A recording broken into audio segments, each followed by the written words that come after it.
Señoras y señores, muy buenas noches. Estamos en La Silla Roja, un espacio abierto al análisis, a la crítica, a la reflexión. En esta ocasión le damos la bienvenida a nuestro amigo Luis Espino, experto en comunicación, consultor en comunicación, experto en temas de discurso político y su análisis. Luis, bienvenido, muy buenas noches. Gracias, Enrique, Víctor, Salvador, buenas noches, gracias por invitarme. Al contrario, nos acompaña también Salvador Camarena. Bienvenido, Salvador. Hola, ¿cómo están? Gracias, Enrique. Y como siempre, Víctor Pies. Víctor. Gracias, Enrique, Luis, Salvador. Buenas noches a todos. Bueno, pues qué coyuntura, Luis, muy interesante para hacer análisis del discurso, análisis de la comunicación, de estrategias, de los impactos que están teniendo los discursos de los diferentes actores políticos en el país. Y quisiera comenzar con una referencia a un artículo reciente, un artículo tuyo que recientemente publicaste en Nexos, aludiendo al personaje del momento, si me permites denominarlo así, a Xóchitl Gálvez. Y la caracterización que hiciste tú en ese texto, señalándola como una política con una comunicación todoterreno, haciendo el símil a los vehículos que tienen estas características. ¿Por qué no empezamos contando un poquito de tu argumento de este personaje que está en la agenda pública en estos días? Claro, pues mira, cuando se hacen campañas políticas, obviamente se hacen encuestas y también se hacen estos ejercicios de análisis que son los grupos de enfoque, que juntar a varias personas, entrevistarlas, les ponen videos de los candidatos, hablando, a ver cómo se sienten, cómo reaccionan. Y hay una pregunta que se suele hacer muy frecuentemente de estos grupos de enfoque, que es, si este partido fuera un vehículo, ¿cuál sería? Y les dan opciones a la gente de cuáles serían los autos o los vehículos que cada partido representa. Y últimamente, debido a su crecimiento y a su éxito electoral, Morena se identifica por el público como un vehículo grandote, una camioneta pick-up de estas que tienen las llantas grandotas, tipo camioneta monstruo, ¿no? Y los otros partidos, pues el PAN es como un Audi, un BMW, MC es un autito chiquito, un Volkswagen, sedán, el PRI es una carcacha grandota de hace varias décadas. Y mi argumento en el artículo es que para enfrentar a esa camionetota monstruo necesitas un vehículo todoterreno. Necesitas un vehículo que pueda pasar pues, del pavimento de la Ciudad de México, o sea, con todo y baches, a la terracería y que pueda también pues, maniobrar ágilmente para que la camioneta monstruo, cuando le eche lámina, pueda librarla, ¿no? Y mi argumento es que Xóchitl Gálvez, su estilo de comunicación es todoterreno. ¿Por qué? Porque en las entrevistas que he visto, en las intervenciones que ha ido teniendo ahora que está en este proceso del frente, veo que tiene como un switch, que puede ella pasar de comunicación racional, con argumentos de política pública, de leyes, de iniciativas que ella ha impulsado, a lo emocional, a compartir una historia personal de vida, que todos la hemos escuchado estos días, y mostrarse tal cual es, mostrar emociones, generar emociones también, que es muy importante en campaña.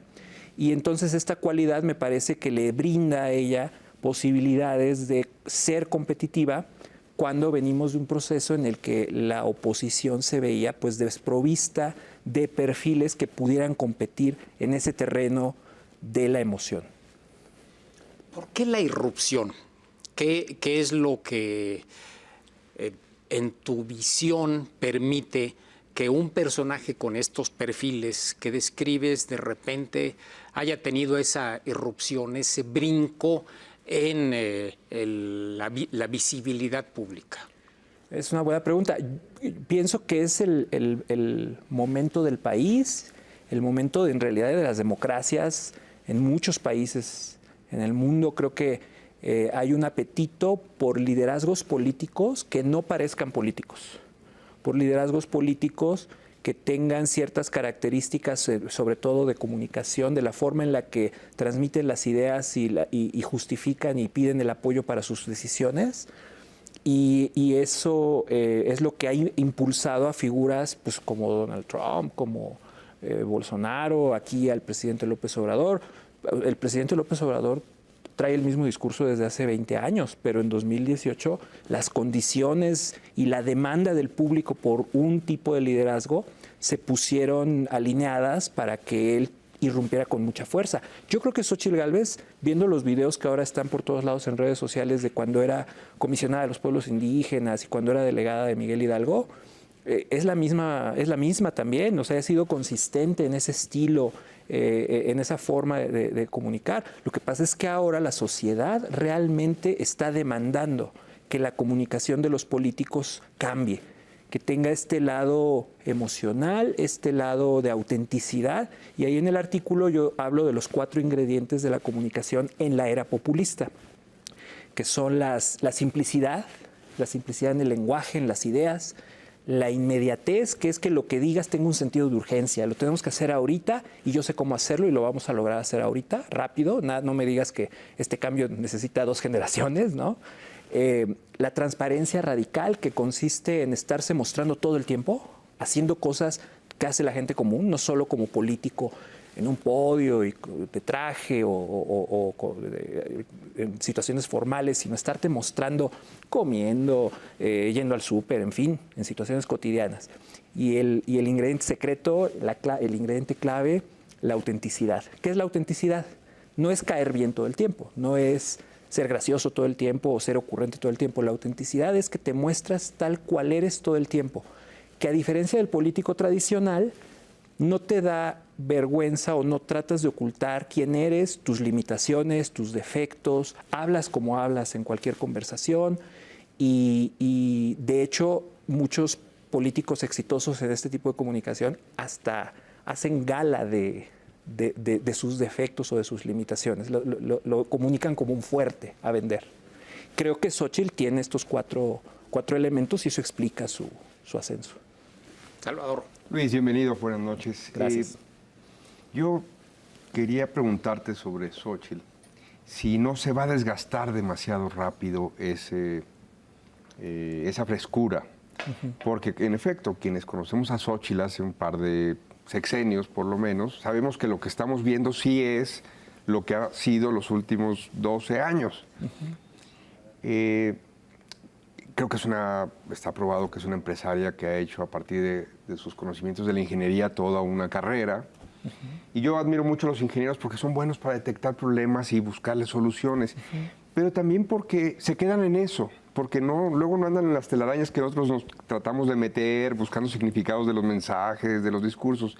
Entonces, si Xóchitl no va a terminar defraudando a aquellos que quieran algo más profundo, no estoy diciendo que sea frívola, no estoy diciendo que sea hueca, estoy diciendo que su manera de ser es así, francota, sencilla, rápida, ingeniera, por un lado. Entonces, no se va a desgastar pronto este discurso a quien le va a pedir una sofisticación, porque es una política que no habla como política, tanto que dice cosas que, por ejemplo, a la base panista no le gustarían, como que está de acuerdo en el derecho de las mujeres a la interrupción del embarazo, o que apoya totalmente la agenda LGTB. Entonces, te pregunto, ¿ese discurso, esa frescura que en estas semanas le ha funcionado, no tiene un periodo de caducidad muy cercano?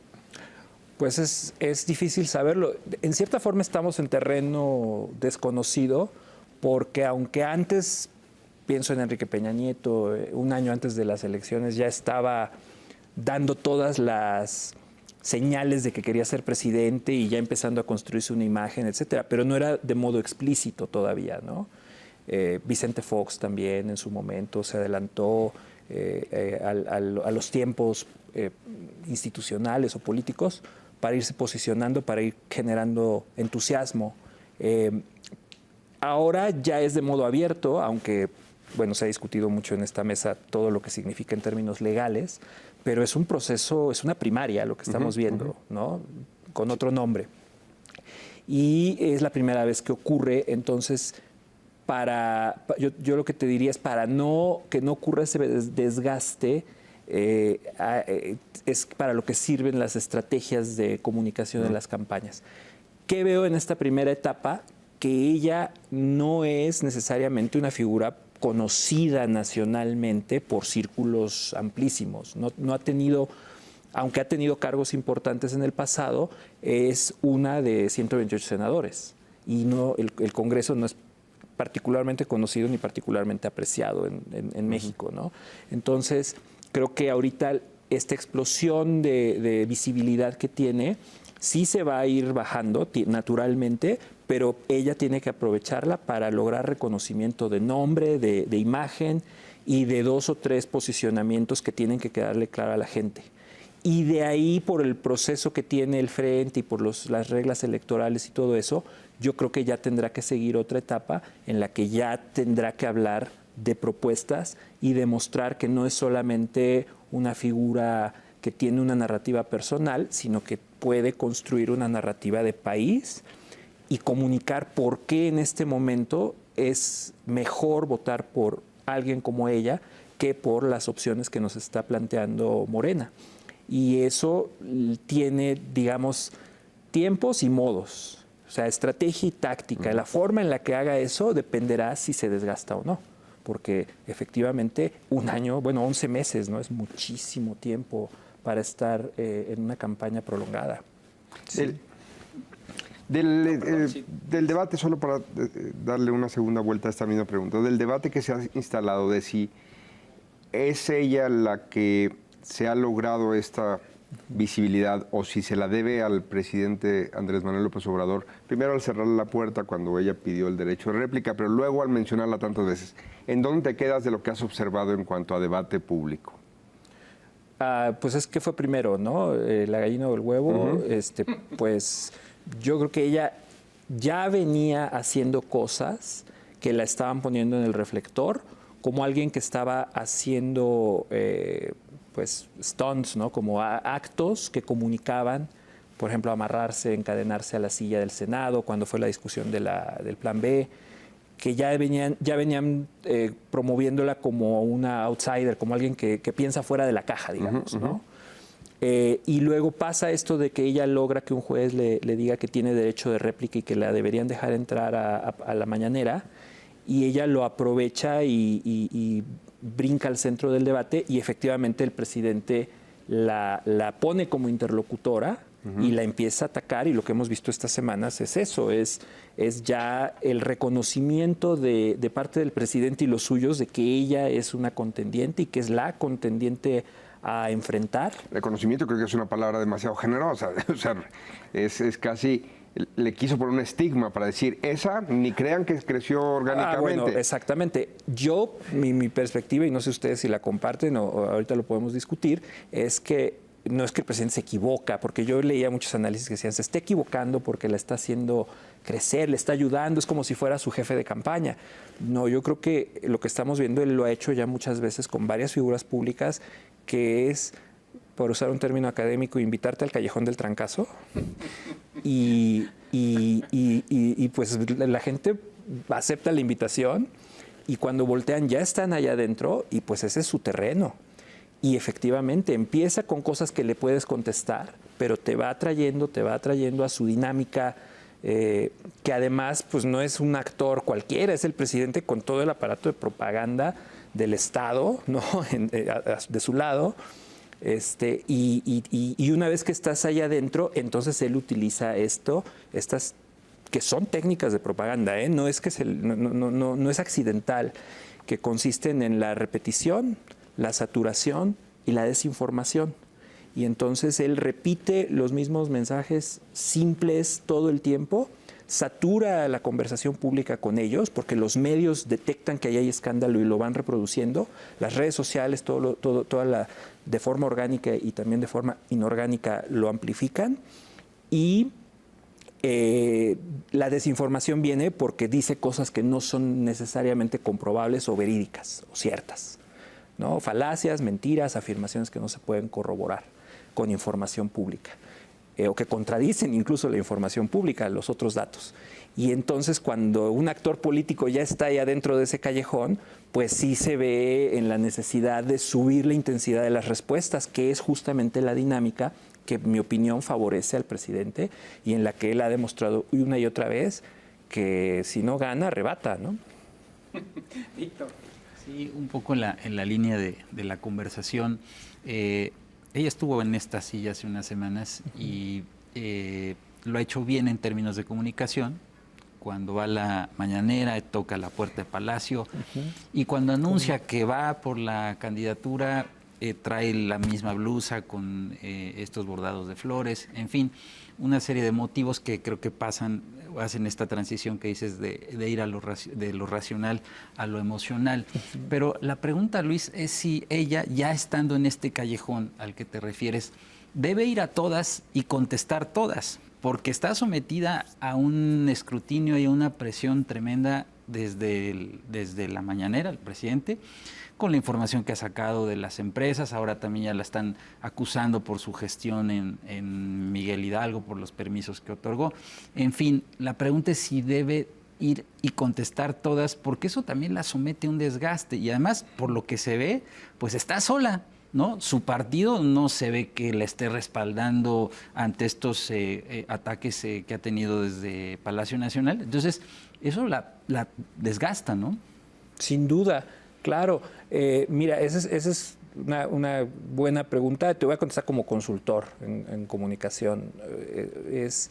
Sí tienes que contestar, pero tienes que entender que no es un duelo de comunicación, es un duelo de propaganda. O sea, estás jugando... El Callejón del Trancazo se llama propaganda. Y no es, o sea, si te dicen el cielo es rojo y las nubes son moradas, y todos sabemos que no es así, tú puedes entrar y desgastarte diciendo el cielo es azul y las nubes son blancas, a veces es gris y las nubes son negras, pero no es morado y rojo.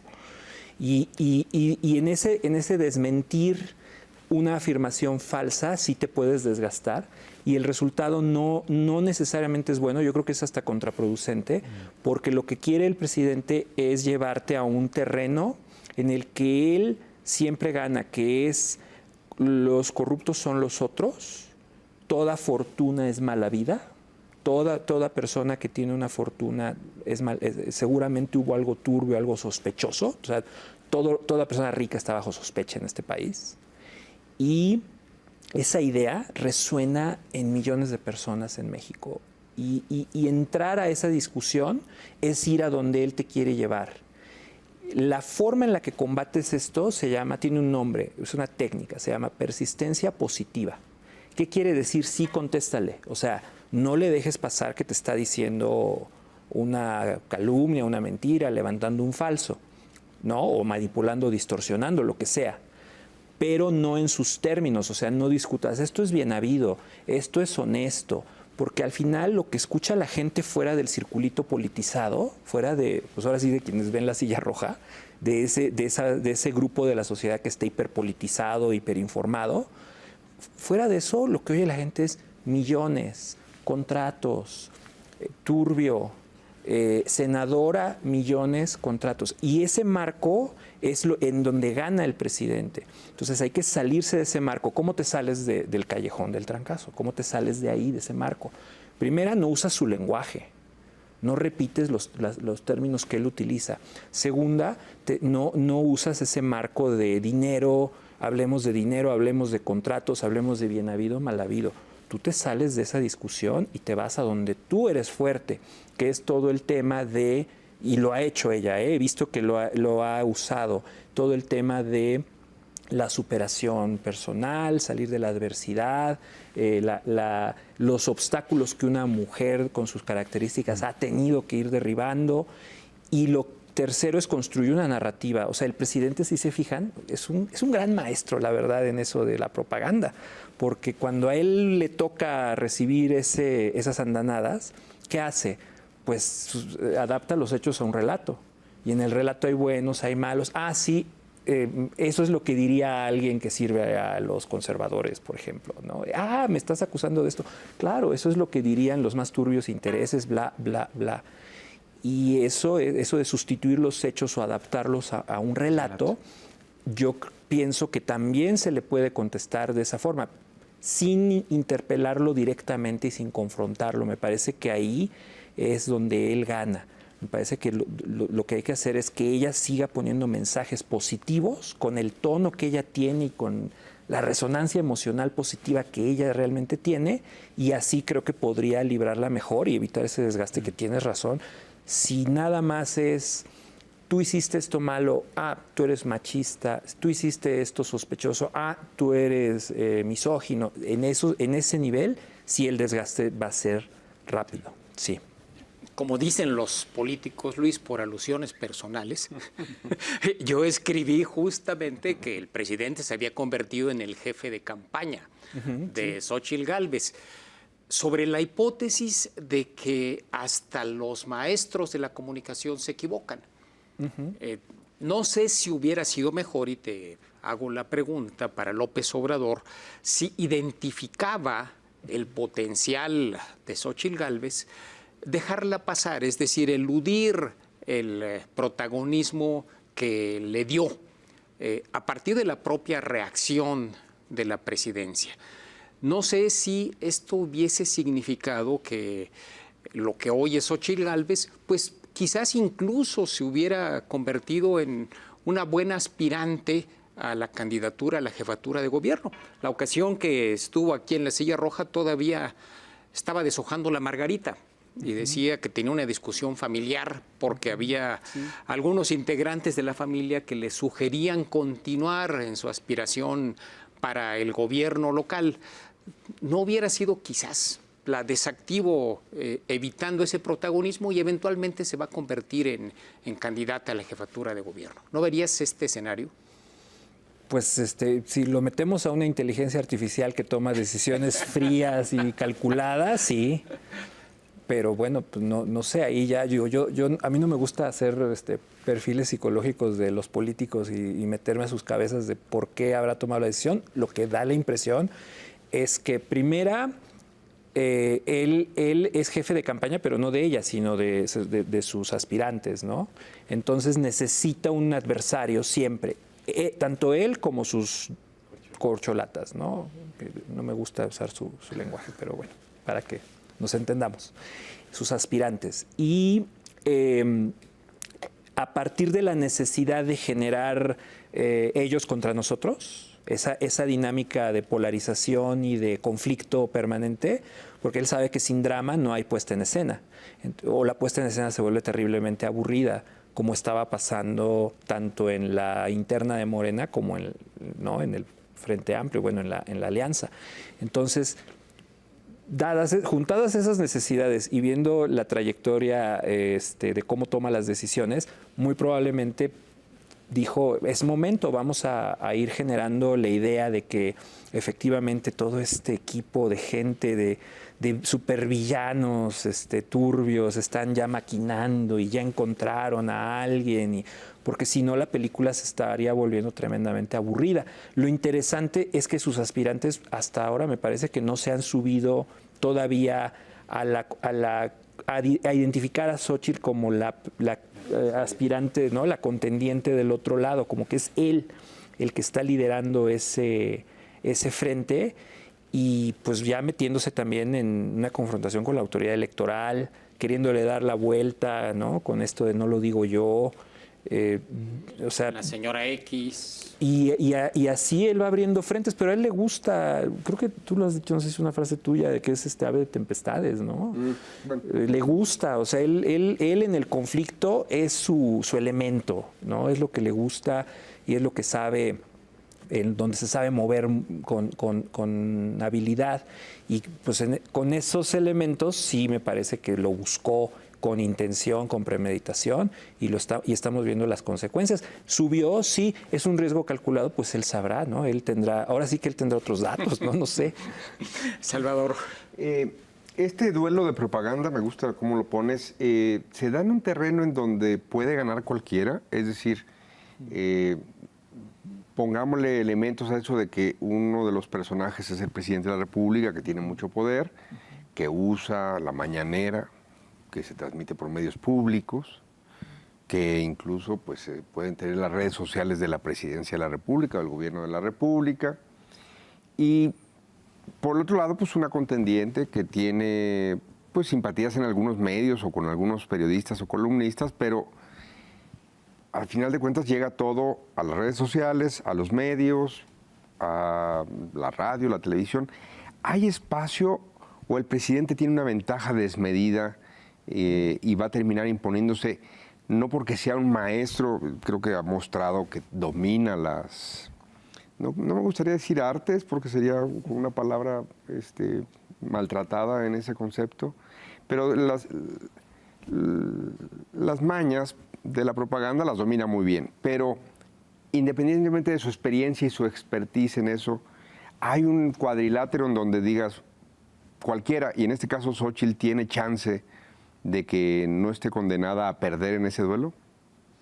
Sí, si construye un relato efectivo que está en ese proceso, todavía no llega ahí, pienso, en el que ella se vuelva un símbolo para diferentes grupos y entonces pueda haya una Xóchitl para cada quien.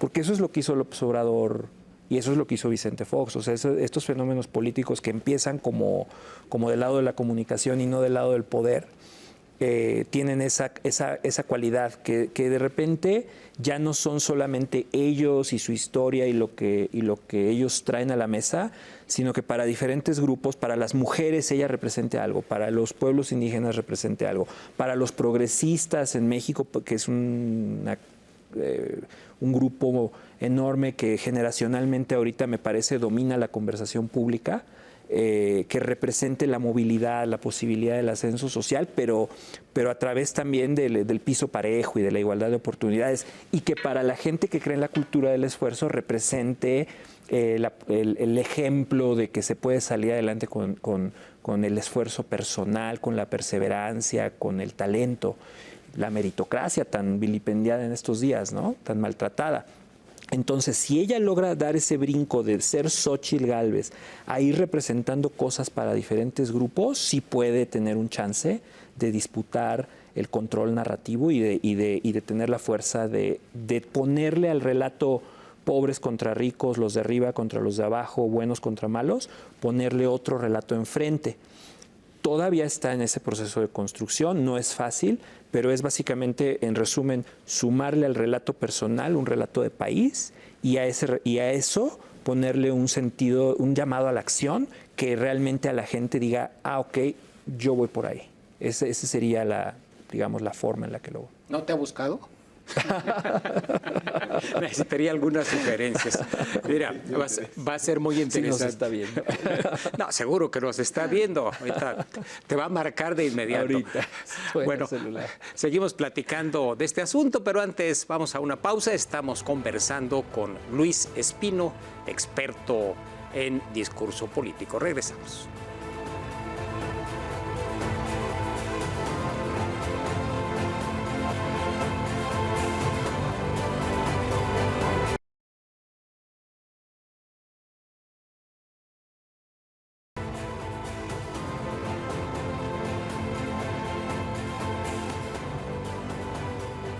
Regresamos a esta conversación con Luis Espino. Víctor. Sí, Luis, ¿cómo valoras tú la mezcla en términos de la conversación política?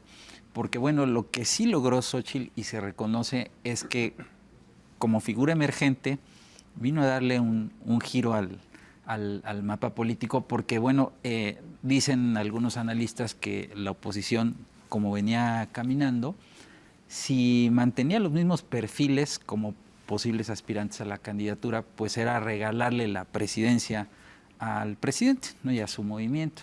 Entonces, ella viene como esta figura emergente, con esta comunicación disruptiva, y lo que logra es que ya la atención, ¿no? El foco que estaba muy puesto en el proceso de las corcholatas, también para elegir al representante de los comités de defensa de la Cuarta Transformación, como le llaman, porque todavía no se puede decir que es precandidato, de pronto cambia, ¿no? Y logra que se dé este giro, ¿no?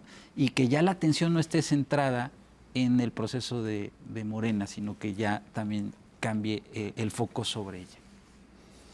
Sí, pues decían los primeros días una bocanada de aire fresco para la oposición, que no es que no tuviera figuras, yo creo que tenía varias cartas que estaban jugando en el terreno que saben jugar, que son las campañas tradicionales que parten de la idea de que necesitas hacer un diagnóstico de país, sacar unas propuestas y entonces empezar a comunicar estas propuestas y muchos pensando que como que la comunicación, que en realidad ahí yo creo que están pensando en el marketing político, viene después. O sea, yo tengo aquí mi lista de 750 propuestas para México, y entonces ahora haz un discurso atractivo para vender esto, o haz un buen spot o un eslogan para vender estas 750 propuestas para México. Entonces, cuando tienes ese tipo de perfiles compitiendo, efectivamente en la era populista en la que vivimos, no pegan, no generan polémica, debate, no llaman la atención como quisieran, y enfrente tienes el megáfono presidencial que está constantemente dándole duro a un relato emotivo. Y eso es lo que venía ocurriendo. Entonces, ahora llega ella y, como dicen, mueve el tablero, como dices, porque llama la atención poderosamente esa historia personal y sobre todo esa capacidad que tiene ella para compartirla y mostrarse, insisto, tal cual es, sin que le preocupe el qué dirán, ¿no? O sea, ella pone quién es en la mesa y para que todos lo vean. Y a partir de ahí háganse un juicio sobre ella. Y eso le gusta mucho a la gente hoy en día. Eso es lo que buscan, sentir una conexión emocional con la política. ¿Es bueno, es malo? ¿Sería mejor que todos estuviéramos debatiendo cuál es el nivel óptimo de ISR para darle sostenibilidad a las finanzas públicas? Seguramente hay algo de eso que es cierto. Pero la realidad es que primero hay que ganar las elecciones, ¿no? Y ella es la que da la idea de que no es imposible. Ahorita ya cambió el ánimo. Ahorita sabemos que es muy difícil, sabemos que tiene enfrente a un presidente popular con un aparato de Estado y que está dispuesto a hacer muchas cosas para que gane su partido. Pero del otro lado ya no estamos diciendo no hay nadie y es completamente imposible. Ya estamos diciendo ya hay alguien, y si hace ciertas cosas y no se desgasta y logra sostenerse en el tiempo, tiene posibilidades, ¿no? Ya es mayor que cero la probabilidad, ¿no? Luis, Malcolm Gladwell tiene un libro muy interesante que se llama David versus Goliat. Y cuenta la historia y describe cómo cualquier historiador militar sabe perfectamente que David tenía todas las posibilidades de vencer a Goliat. Esa imagen del gigante que perdió por alguien tocado por la mano de Dios, pues dice, cuando se conocían las habilidades de estos personajes que lanzaban piedras y la lentitud de los gigantes que estaban acorazados, pues decía, era prácticamente predecible que David le iba a ganar a Goliat. ¿Puede pasar esto en el caso de la vida política? Esto me trae a la memoria otro episodio, el del no en Chile, allá en los 90s, donde también tenías a un aparato del Estado que tenía aparentemente el control pleno de los medios, el control pleno de la situación política, y resulta que hubo una comunicación creativa donde sorprendentemente lograron unirse la izquierda y la derecha y alcanzaron el triunfo en aquel referéndum que ya es celebridad. ¿Tú verías condiciones en México para que esto ocurriera, para que un David utilizara las deficiencias del Goliat que está en el gobierno? Sí, o sea, esas condiciones están dadas desde el momento en el que hay un... ¿Qué les gusta? ¿Cuánto fue la última del Financiero de aprobación presidencial? ¿58? 58, por allá, 58, 57. Bueno, entonces eso quiere decir que hay 43 para persuadible. Dispuesto a escucharte, dispuesto a ver qué traes y a ver qué ofreces y a darte una oportunidad por lo menos de hablarle, ¿no? No está cerrado, no te oye y se tapa los oídos y dice, no, este viene de los malos, ¿no? Entonces, de entrada, ahí hay que crear una base dura de seguidores, de un movimiento que esté representado por Xóchitl Gálvez, ¿no? En este caso. Y de ahí tienes que ir en una siguiente etapa por arrepentidos, que según la misma encuesta del Financiero me parece que está en 19%, o sea, 1 de 5 de los que votaron por López Obrador que no aprueban la marcha del gobierno, que no quiere decir que van a votar por la oposición, ¿eh? O sea, si están decepcionados, perfectamente se pueden abstener, si no se sienten representados por nadie del otro lado.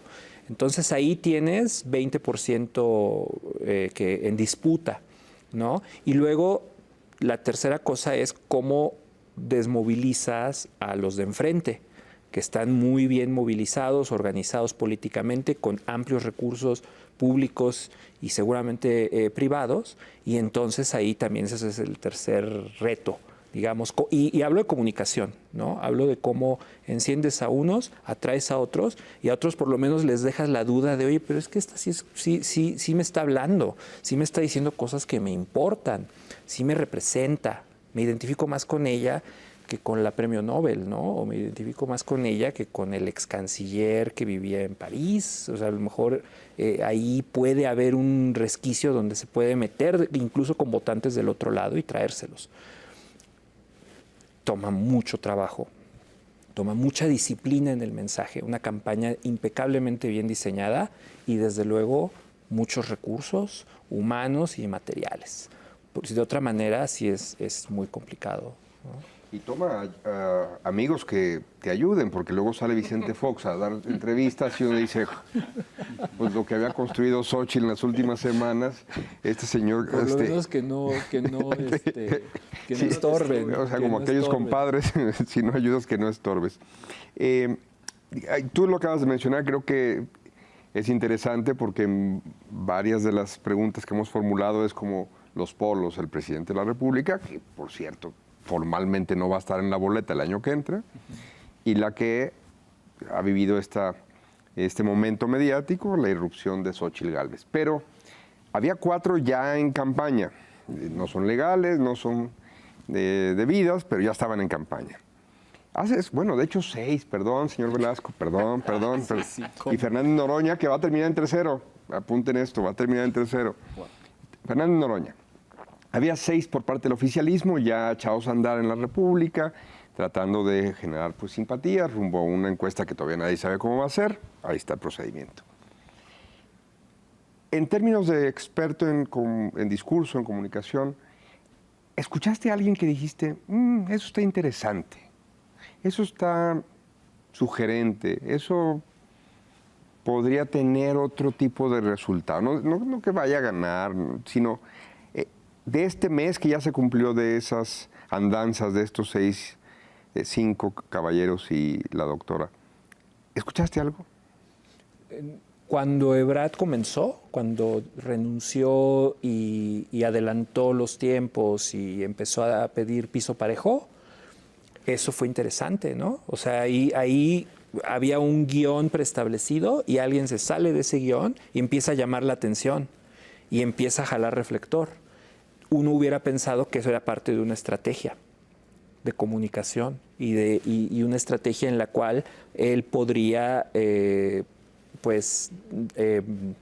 apelar a un sentimiento, no sé, de justicia interna en el partido, de democracia interna, en fin. Y creo que ese fue un destello y después ocurrió lo de yo le daría al hijo del presidente una secretaría de Estado. Y ahí ya no fue, ahí ya vi que ya no era parte de una estrategia, ¿no? Fue un destello de inicio que llamó mucho la atención y le generó mucho interés, y después vino esta ocurrencia y se vino para abajo. De ahí en fuera, no, y ese es un grave problema, ¿no?, del oficialismo, porque el tema con Claudia Sheinbaum es justamente la falta de estos 4 ingredientes que mencionaba al principio, sobre todo el tema de la autenticidad. Y también me da la impresión que es una campaña que la están jalando a ella de muchos lados, y unos le dicen tienes que hablar igualito que el presidente y hasta imitar su acento, y otros le dicen no, tienes que contrastarte siendo científica, muy preparada, doctora, racional, inteligente, que va a hacer unas políticas públicas increíbles.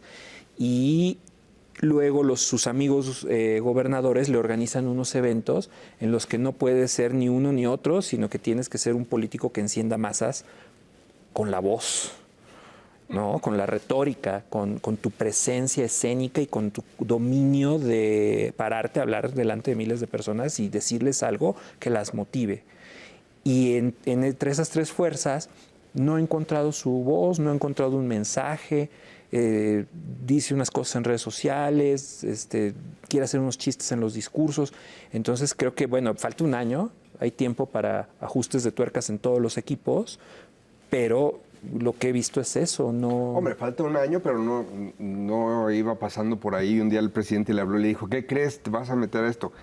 Digamos que ya hace más de un año ya estaba preparándose para esto. Claro, pues sí, Que ahora que el tribunal iba de determinar, como de hecho lo hizo, si les daba luz verde a que siguieran con sus numeritos, tanto los del Frente como los de Morena, yo iba a escribir una columna que se me agotó el tiempo y ya no la escribí, diciéndole, no, tribunal, por favor, no lo prohíbas, porque nos gusta lo que estamos viendo. Contrario a lo que dice el jefe Quintana, yo diría que no eran aburridas, claro que eran medio patéticas, pero sí nos dejaban ver que Claudia Sheinbaum no ha encontrado su voz después de tantos meses de saberse candidata, porque ella pues, se sabe como lo que es, la que ha estado en los ojos del presidente un buen rato como la posible sucesora del oficialismo. El propio Marcelo salió con esta primera jugada como distinta, subiéndose una lancha y no sabiendo cómo se baja uno de una lancha. Habría que haber ido a Guayabitos, aunque sea alguna vez en la vida, a Caleta, qué sé yo, pero bueno, cada quien. Él andaba salvando el mundo desde los 7 años, se sabe. Pero sí nos dejaban ver qué tanto estaban intentando o qué tanto estaban gastando, como Adán Augusto, con unos espectaculares por todo el país. Nos están dejando ver cosas, pero en términos de comunicación y de discurso, cosas que no son muy relevantes, reveladoras de talento, aunque relevantes en que tendrían que rendir cuentas, tendrían que explicar, tendrían que mostrar que tienen con qué apelar al voto y no necesariamente lo he visto yo. ¿Tú lo has visto? Te van a buscar a ti del equipo de Claudia, ¿sí? Como esa sugerencia, Salvador. Vamos a Luis. También eso está bien. Vamos a terminar como en las películas. Adelante. No lo hicieron a tiempo, claramente, pero sí es importante, o sea, cuando digo falta un año, parecería increíble que no lo tuvieran listo, pero hay tiempo y sobre todo sí lograron algo con las bardas y todo, que a nosotros sí nos parece así como, bueno, una barda más, un espectacular de portada falsa de revista más, o de libro, o lo que sea más, un anuncio más, pero logran reconocimiento del nombre y la cara de la persona, que la mayoría de la gente en el interior del país no tenía en el caso de Claudia. Digo, Marcelo Ebrard tiene más años siendo figura política nacional, ¿no? Por la trayectoria que ha tenido, etcétera. Yo creo que sí tenía más reconocimiento, pero Sheinbaum pues venía de 60% de reconocimiento y ya fue subiendo consistentemente y sí logra eso. No de la mejor forma, no genera al mismo tiempo un núcleo de seguidores emocionados que estén detrás de esa candidatura, pero por lo menos sale del círculo centro del país, ¿no? Y sí va logrando que se le considere una candidata. Y el branding, o sea, la marca de ella es la favorita, ¿no? Y así lo jugó, así ha venido jugando. De hecho, aunque ella lo reclama, ella dice que es machista eso. Bueno, pero es lo que transmite, o sea, es lo que comunica y es lo que ha venido pasando y cómo se ha venido manejando la comunicación formal e informal de ese lado.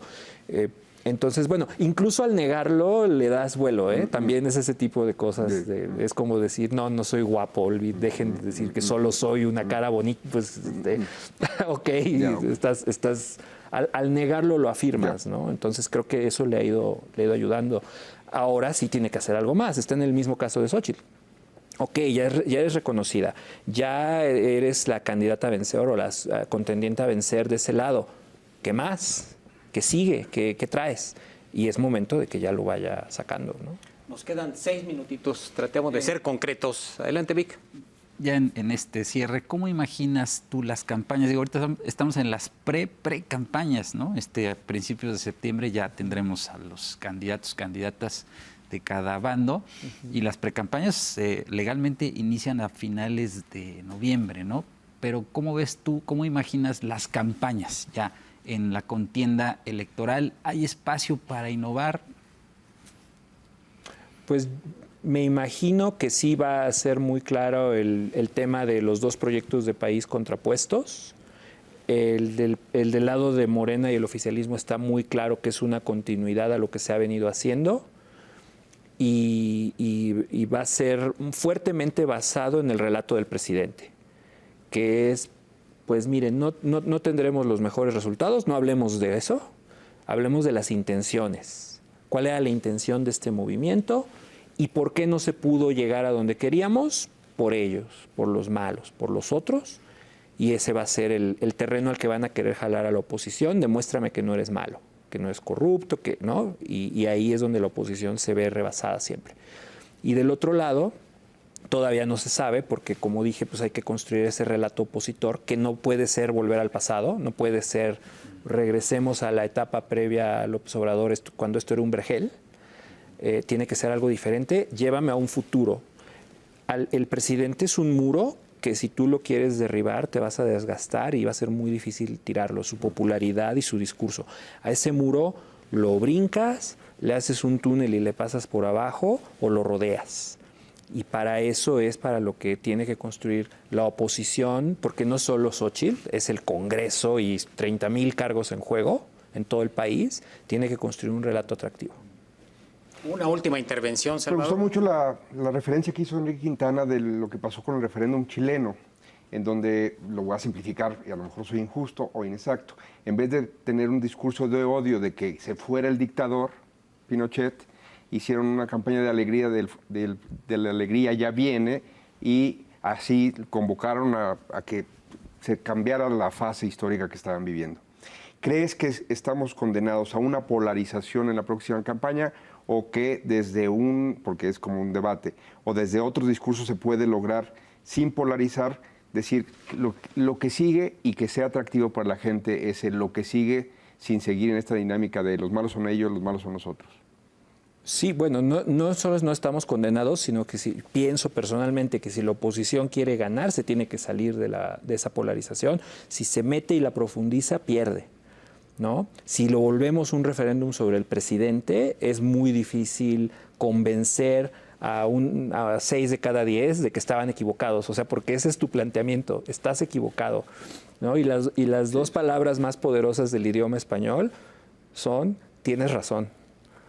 No puedes llegar con el votante y decirle, estás equivocado. No, tienes razón en que justicia, honestidad, en todos los anhelos. Entonces, menos desigualdad. ¿Cómo lo vamos a lograr? Ahí es donde la oposición tiene que construir esa historia que le dé la vuelta a la polarización.